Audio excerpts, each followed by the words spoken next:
পশ্চিমবঙ্গের প্রখ্যাত অভিনেতা সৌমিত্র চট্টোপাধ্যায় আর নেই। রোববার সকালে বেলভিউ হাসপাতালে চিকিৎসাধীন অবস্থায় শেষ নিঃশ্বাস ত্যাগ করেন তিনি। তার চলে যাওয়ার মধ্য দিয়ে শেষ হল কিংবদন্তি এই অভিনেতার বর্ণাঢ্য জীবন। আরও জানাচ্ছেন নিশীথ সূর্য। এমনিতেই তো আপিস করে ছেলে পড়িয়ে সেই তো রাত্রি করে বাড়ি ফেরত, তার উপর আবার আর উপায় কি বলো? অভিনয়ে না থাকা মানে জীবন থেকে খসে যাওয়া। এক সাক্ষাৎকারে এই কথা বলেছিলেন বাংলা চলচ্চিত্রের আইকন সৌমিত্র চট্টোপাধ্যায়। আজ সত্যি সত্যি জীবন থেকে খসে পড়লেন বাংলা সিনেমার প্রাচীন অথচ চিরতরুণ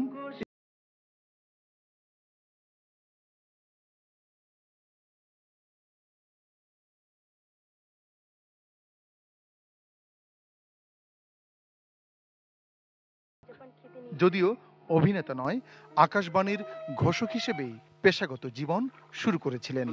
নমস্কার, আমি সৌমিত্র চট্টোপাধ্যায় আপনাদের সামনে উপস্থিত। জন্ম 1935 সালের 19 জানুয়ারি পশ্চিমবঙ্গের নদিয়ার কৃষ্ণনগরে। কলেজ জীবনে মঞ্চাভিনয়ে হাতে খড়ি। গুরু অহিন্দ্র চৌধুরীর হাত ধরেই অভিনয়ে আসা, কিন্তু অভিনেতা হয়ে ওঠার বীজ বপন করে দেন বাংলা থিয়েটারের দিকপাল শিশির কুমার ভাদুড়ী। ওই গোড়ার কাজটা আমি করে দেব, অর্থাৎ নতুন কুঁয়ো খোঁড়া। সিনেমার পাশাপাশি তিনি ছিলেন থিয়েটার কর্মী, মঞ্চনাটক রচয়িতা এবং কবি। সঙ্গে তার উদাত্ত কণ্ঠস্বরের কবিতা আবৃত্তি শ্রোতাদের মন ভরিয়েছে, ভিজিয়েছে। রেলগাড়ির কামরায় হঠাৎ দেখা, ভাবিনি সম্ভব হবে কোনোদিন। আগে ওকে বারবার দেখেছি লাল রঙের শাড়িতে ডালিম ফুলের মতো রাঙা। 1956 সালে নতুন মুখের সন্ধানে অপরাজিতা চলচ্চিত্রের কাস্টিং এর সময় তিনি সত্যজিৎ রায়ের সংস্পর্শে আসেন, কিন্তু সেই সিনেমায় সুযোগ মেলেনি। 1958 সালে অস্কার জয়ী চলচ্চিত্রকার সত্যজিৎ রায়ের অপুর সংসারে অভিষেক ঘটে। সত্যি পারবে? কেন পারবো না? পরে সত্যজিৎ রায়ের মোট 14টি চলচ্চিত্রে অভিনয় করেন। এছাড়া সত্যজিতের গোয়েন্দা চরিত্র ফেলুদা বলতে দর্শকের মনে প্রথমেই ভেসে ওঠে সৌমিত্রেরই ছবি। ভেবেছেন বলুন তো? 1973 সালে বাংলাদেশের ববিতার বিপরীতে সত্যজিতের অশনি সংকেতে তার অনবদ্য অভিনয় চিরদিন মনে রাখবে দর্শক।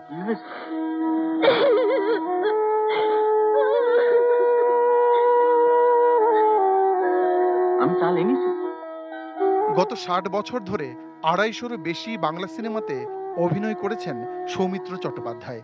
তপন সিনহার ক্ষুধিত পাষাণ, জিন্দের বন্দী, মৃণাল সেনের প্রতিদ্বন্দ্বী, ঋতুপর্ণ ঘোষের অসুখ ছবিতে বিভিন্ন চরিত্রে সৌমিত্রের বিচরণ ছিল অনায়াস।